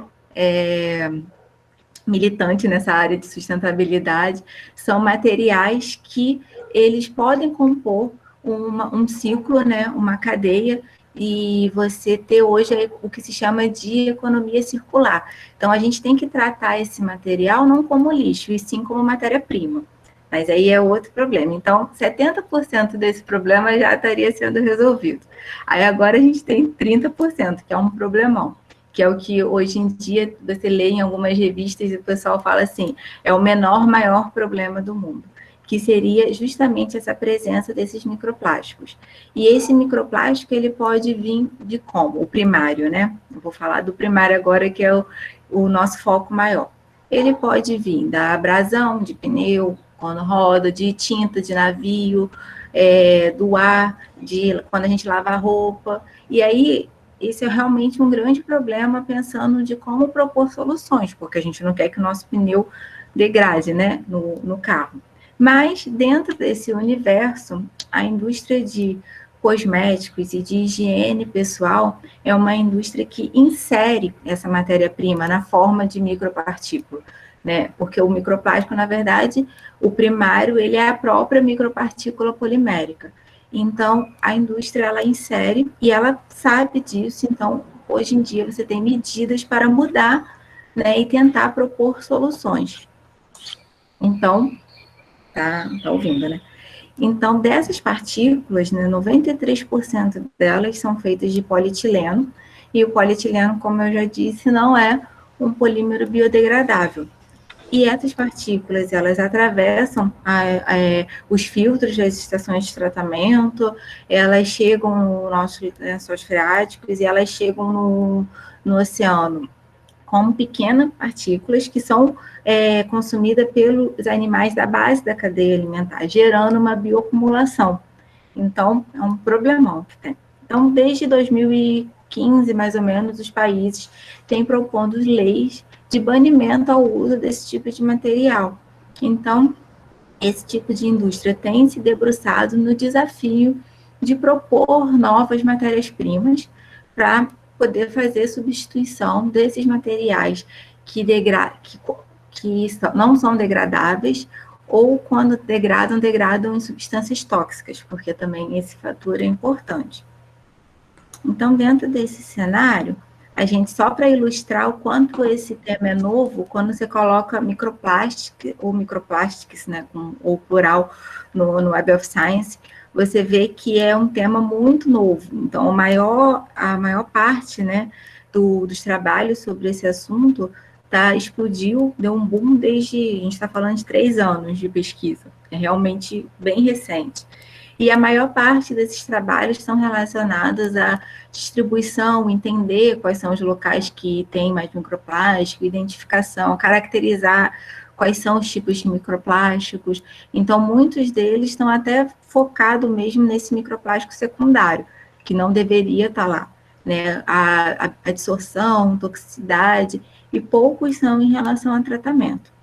Quando a gente fala de materiais biodegradáveis, já já é um tema que já vem crescendo, né, de forma exponencial, desde a década de 90. E um ponto aqui bem interessante, quem pesquisa nessa área relacionada à sustentabilidade, biotecnologia em geral, você vê que o crescimento de estudos realmente começou na década de 90, que até a década de 80 não tinha muita preocupação, nem da parte da academia, muito menos da indústria, em propor processos mais sustentáveis.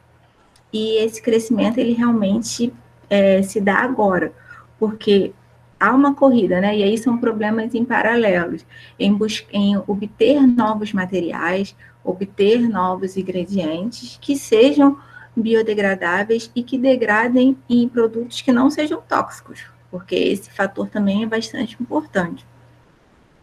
Mas, falando, né, e vamos chegar lá nas partículas. Os polímeros biodegradáveis, eles, no geral, eles podem ser divididos de fontes petroquímicas e de fontes renováveis, que foi o que eu disse lá no início. O fato dele ser biodegradável não quer dizer que ele seja de fonte renovável. Tem produtos que são de fonte petroquímica que também são biodegradáveis. O mais importante é, na verdade, ter esses pontos de hidrólise, né, de quebra da cadeia.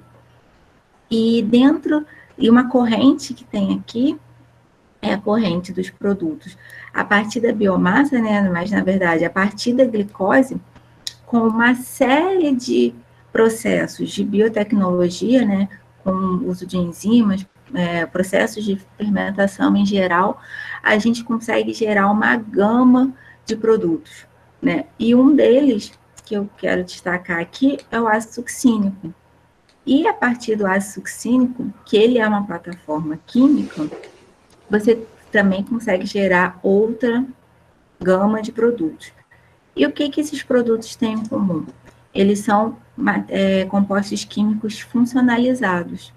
E as polimerizações de compostos químicos funcionalizados são as policondensações, como eu falei lá no comecinho com vocês.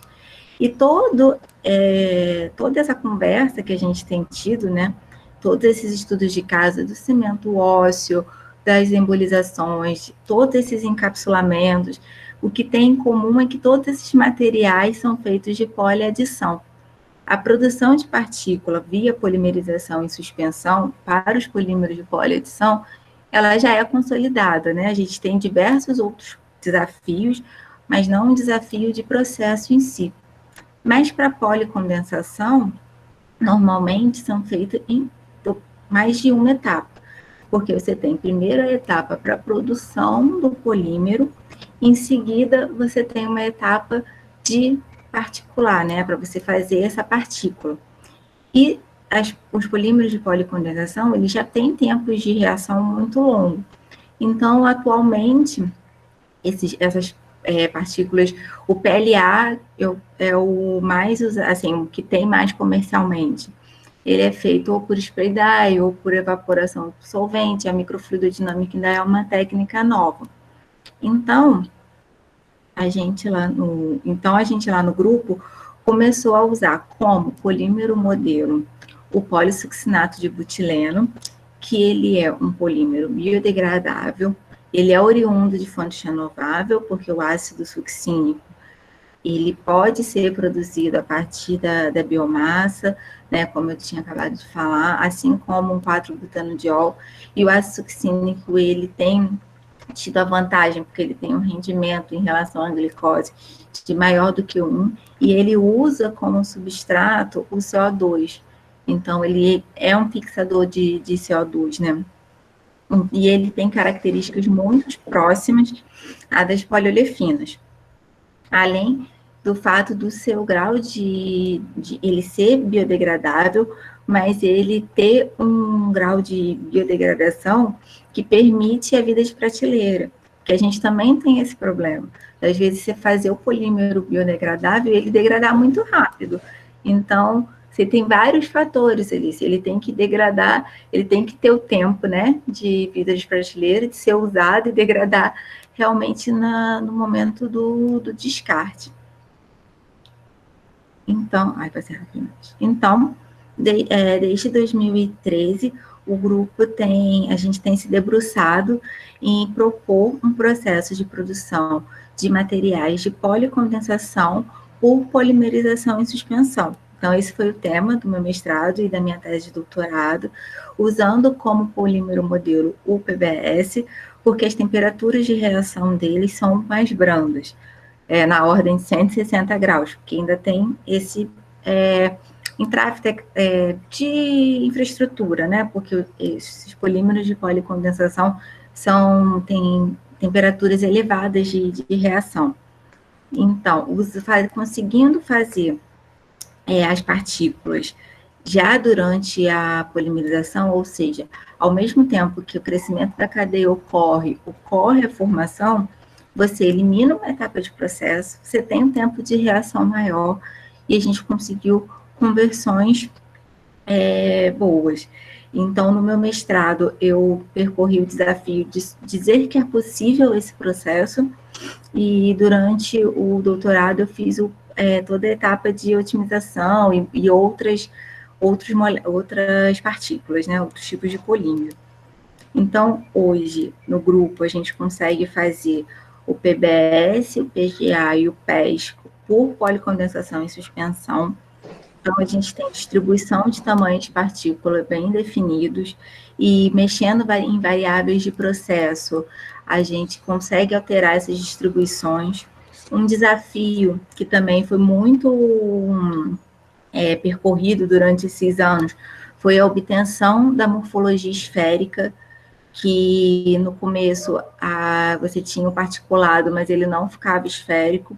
Então, tem todo um desenvolvimento tecnológico para conseguir obter, além das partículas biodegradáveis, partículas com morfologia esféricas, porque dependendo da aplicação, por exemplo, na indústria de cosmético como esfoliante, hoje em dia tem se trocado muito por uso de sementes, só que as sementes moem as sementes e, dependendo, a esfoliação não é feita de forma tão efetiva, porque pode arranhar a pele. Então, para materiais mais nobres, o fato dela ser esférica é interessante porque você consegue ter melhor performance. E além dessa preocupação em produzir as partículas, a gente, como um todo, teve a preocupação de ver se elas realmente eram degradáveis em água do mar. Então, foram feitos testes em água do mar, então teve uma perda de massa de em torno de 10% em 60 dias, o que é bom, porque tem aquela questão do tempo de prateleira, como eu disse, e a partir desses resultados, que foram feitos em corpos de prova, foram feito um modelo estimando, né, a degradação como se ela fosse em forma esférica, chegando a partículas menores, de 25 micras, podendo degradar em um mês. Além disso, foram feitos testes iniciais, usando bases hidratantes, para poder entender se elas seriam estáveis, já que eles são altamente, né, hidrolisáveis, e a maior parte desses cremes são de base aquosa.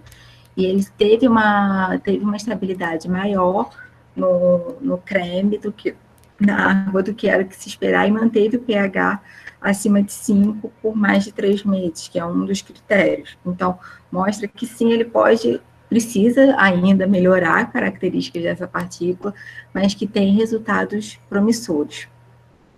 E fazendo a interface entre os polímeros e a área de biotecnologia, e o próximo estudo de caso que a Tina vai falar, a gente também testou a degradação comparando o tratamento químico e o tratamento enzimático, onde foi possível observar que com as enzimas você teve uma taxa de degradação, uma perda de massa maior do que no tratamento químico, tendo a cutinase e a lipase os melhores resultados, e esse já é um resultado que a literatura mostra que elas são promissoras, né, na degradação desses tipos de polímero, e também que elas possuem mecanismos de degradação diferentes.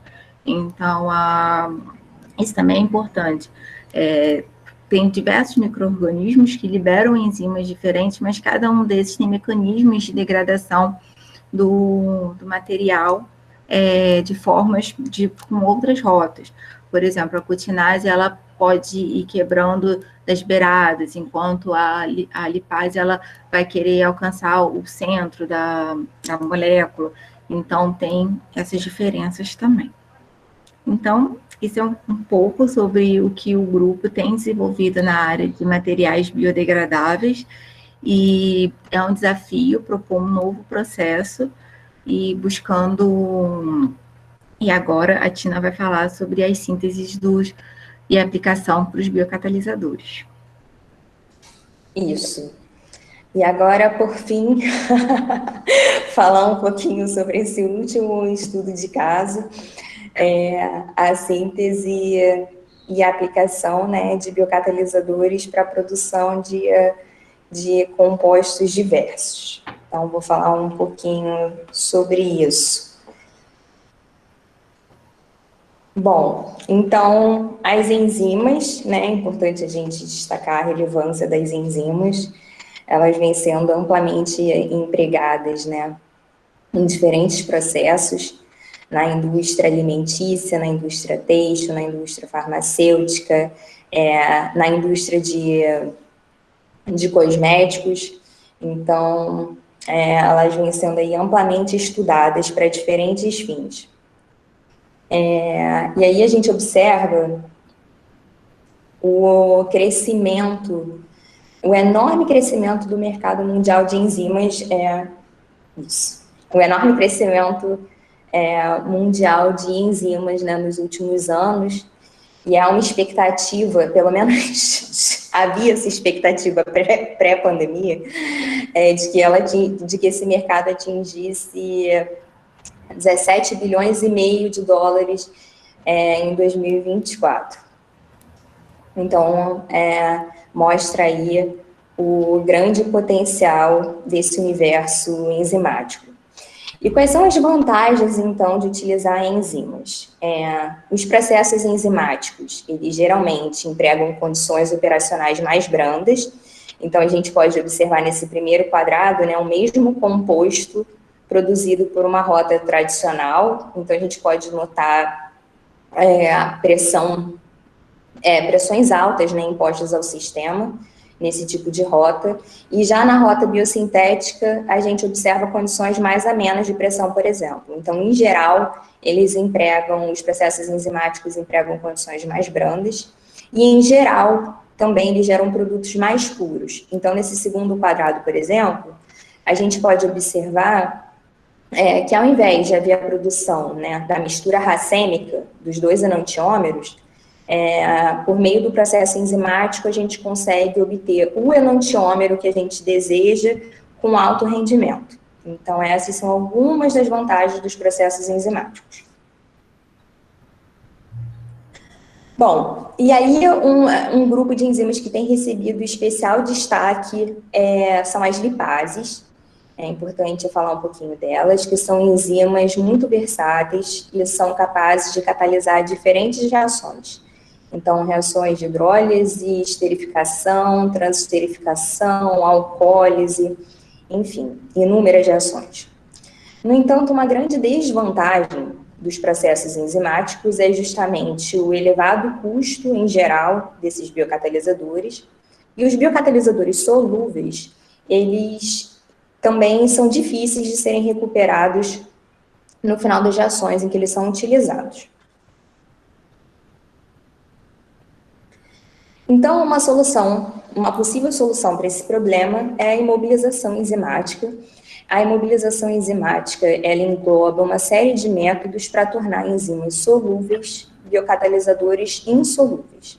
Então, aí a gente pode observar diferentes métodos, né, de imobilização enzimática, então encapsulamento em membranas, ligações a suportes insolúveis, o próprio processo de reticulação das enzimas, o emprego de células como o whole cell, por exemplo, que também vem sendo estudado, e aí com destaque para o processo, né, de adsorção física, né, da enzima a suportes, que é um processo relativamente simples de ser conduzido. Então, o emprego das enzimas na forma imobilizada é muito vantajoso, porque ele, em geral, ele permite a reutilização desses biocatalisadores, ele facilita a recuperação do biocatalisador no final do processo, então, por um simples processo de filtração, você consegue recuperar muitas vezes o seu biocatalisador. viabiliza a realização de operações contínuas e diversas propriedades das enzimas podem ser potencializadas com esse processo de mobilização, como atividade, seletividade, estabilidade das enzimas, tempo de prateleira. Então, todas essas propriedades, muitas vezes, podem ser potencializadas, né, com esse processo de mobilização. Bom, e aí nesse contexto, então, os polímeros sintéticos, eles têm recebido, né, grande destaque, porque eles são de fácil produção, eles, em geral, apresentam baixo custo de síntese, e muitas características dos polímeros a gente pode manipular por meio da própria modificação de condições do processo, né, de forma a melhorar a interação entre a enzima e o suporte. Então, como porosidade, tamanho de partícula e funcionalidade na superfície dessas partículas, com a introdução de alguns grupamentos químicos específicos de interesse. E aí, é importante a gente destacar só que cada enzima ela vai apresentar uma atividade após a imobilização, a depender do suporte que foi utilizado nesse processo de imobilização. Então, só para ilustrar alguns suportes enzimáticos que vêm sendo estudados pelo grupo, então, por exemplo, o suporte do tipo casca-núcleo, que são suportes formados por um núcleo polimérico e uma casca polimérica porosa que recobre esse núcleo. E também o estudo de agentes porogênicos com o objetivo de gerar partículas poliméricas altamente porosas. Então, falando um pouquinho sobre os suportes enzimáticos casca-núcleo, eles são produzidos a partir da junção das duas técnicas que a gente mencionou ao longo, né, desse curso. Então, juntando a técnica de polimerização em suspensão e juntando a técnica de polimerização em emulsão e conduzindo as duas técnicas simultaneamente. Então, a gente consegue produzir diferentes partículas com diferentes propriedades. Então, aí é só para ilustrar, né, esse processo de síntese. Então, inicialmente, a gente tem um processo de polimerização em suspensão, havendo a formação, então, desses núcleos poliméricos. E, em um determinado momento, a gente inicia a etapa da emulsão, em que nanopartículas, então, são geradas no meio reacional. E essas nanopartículas passam a recobrir esses núcleos micrométricos produzidos anteriormente. E no final, então, a gente tem a produção dessas partículas casca-núcleo porosas, que são utilizadas, então, como suporte para imobilização de enzimas. Então, aí, do ladinho, a gente pode observar, então, diferentes partículas casca-núcleo com diferentes composições, tanto do núcleo quanto da casca polimérica.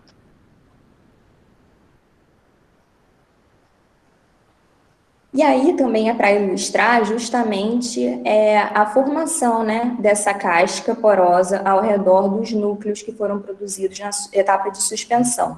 Então, você tem a aglomeração das nanopartículas, nessas micropartículas formadas na suspensão, e a geração, então, dessa casca polimérica porosa, né, constituída, né, que forma poros, microporos, mesoporos, macroporos. Aí depende também das condições da reação e da composição do sistema.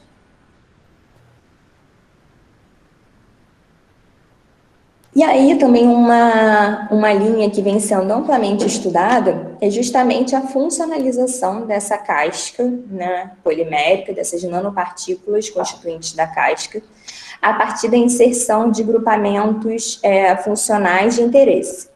Então, por exemplo, vem sendo estudada a adição de grupamentos epóxido, a adição de grupamentos amina, de grupamentos tiol, compostos com flúor, com o objetivo justamente de alterar e amplificar, né, essa interação entre a enzima e o suporte e resultar em biocatalisadores com maior potencial de aplicação. Bom, quais são as vantagens, então, desses suportes casca-núcleo? São partículas micrométricas, então a gente consegue separar essas partículas, né, e os biocatalisadores por um simples processo de filtração. São partículas que a gente consegue controlar a área e a porosidade, e a gente também consegue funcionalizar essa casca, como eu mencionei, com grupamentos específicos a depender das características de cada uma dessas enzimas. Além disso, é um processo escalonável. Então,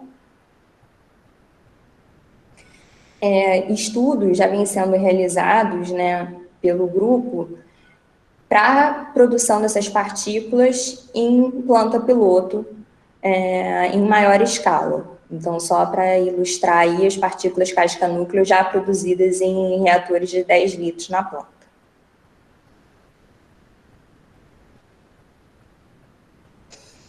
Bom, e essas partículas, então, que vêm sendo desenvolvidas e produzidas e funcionalizadas, a gente tem utilizado no processo de imobilização de diferentes enzimas.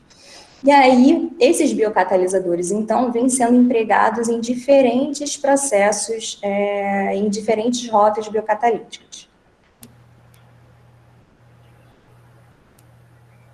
Então, aí só para mostrar, né, são biocatalisadores homemade, então, com tecnologia nacional, tanto o suporte quanto as enzimas são produzidas com tecnologia nacional, e esses biocatalisadores vêm sendo utilizados, então, para diferentes reações. Então, aí é só para ilustrar, por exemplo, reações de hidrólise, aqui embaixo, e reações de esterificação, né, mais em cima, e a gente pode observar que o desempenho desses biocatalisadores tem sido muito semelhante aos biocatalisadores comerciais, como a Novozyme 435, né? Então, há a possibilidade de sintetizar biocatalisadores apropriados para cada tipo de reação de interesse.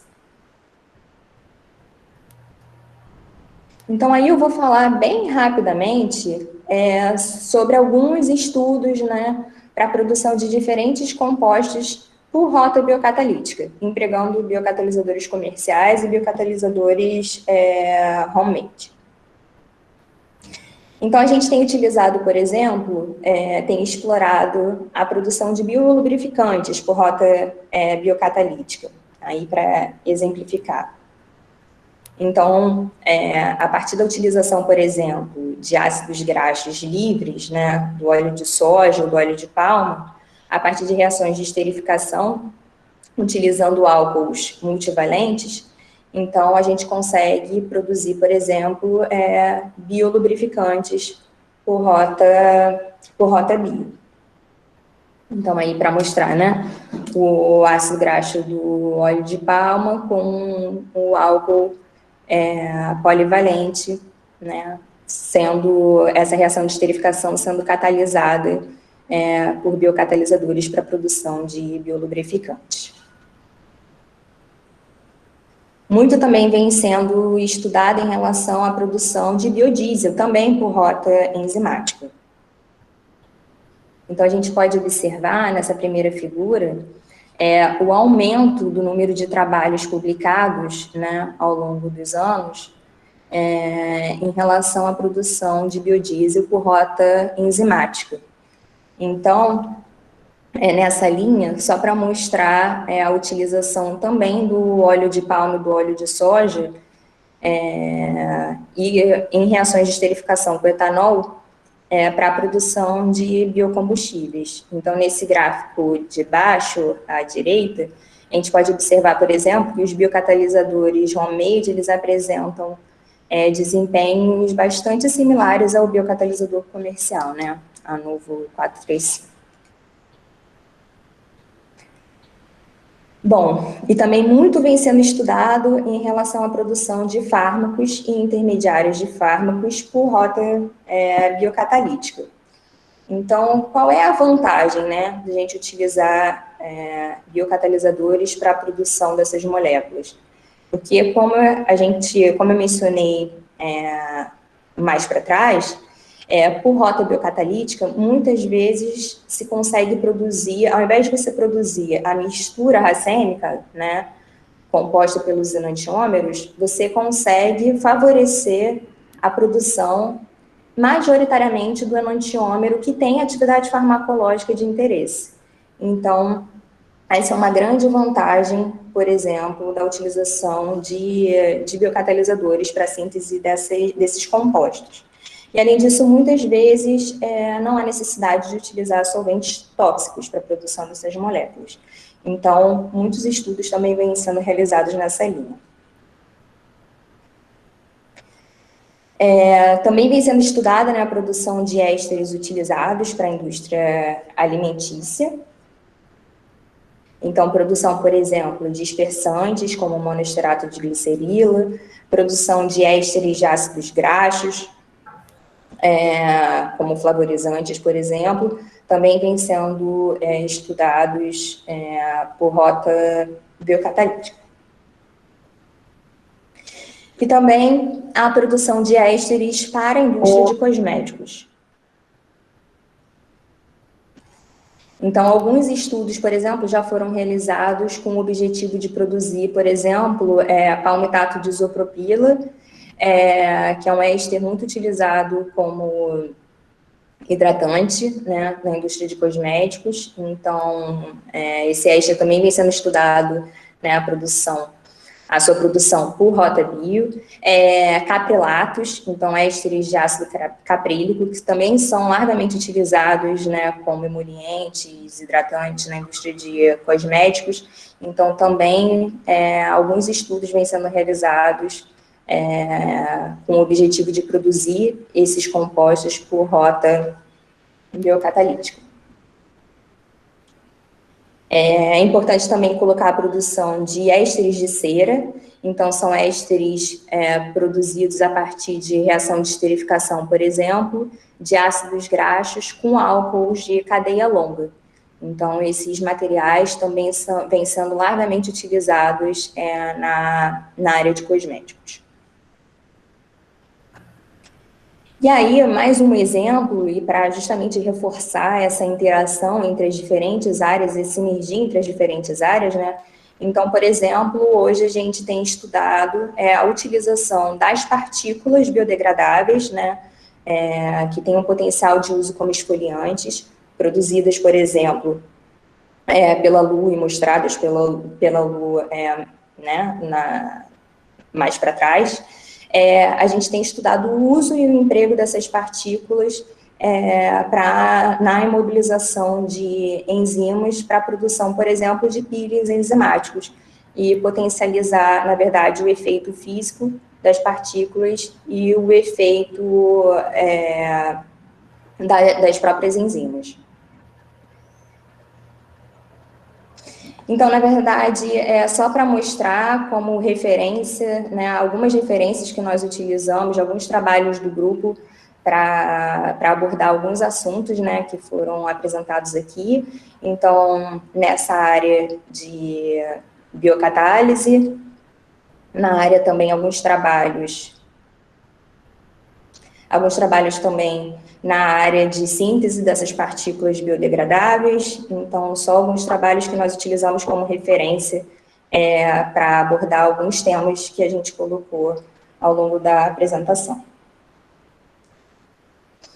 Então, a gente está vivendo o momento, né, das startups, e o desafio é justamente levar esse conhecimento, né, da bancada, dos papers para a sociedade, efetivamente, né, para gerar benefícios para a sociedade. É um desafio grande, mas a gente gostaria de deixar como mensagem que também é possível. E acreditamos bastante nesse caminho.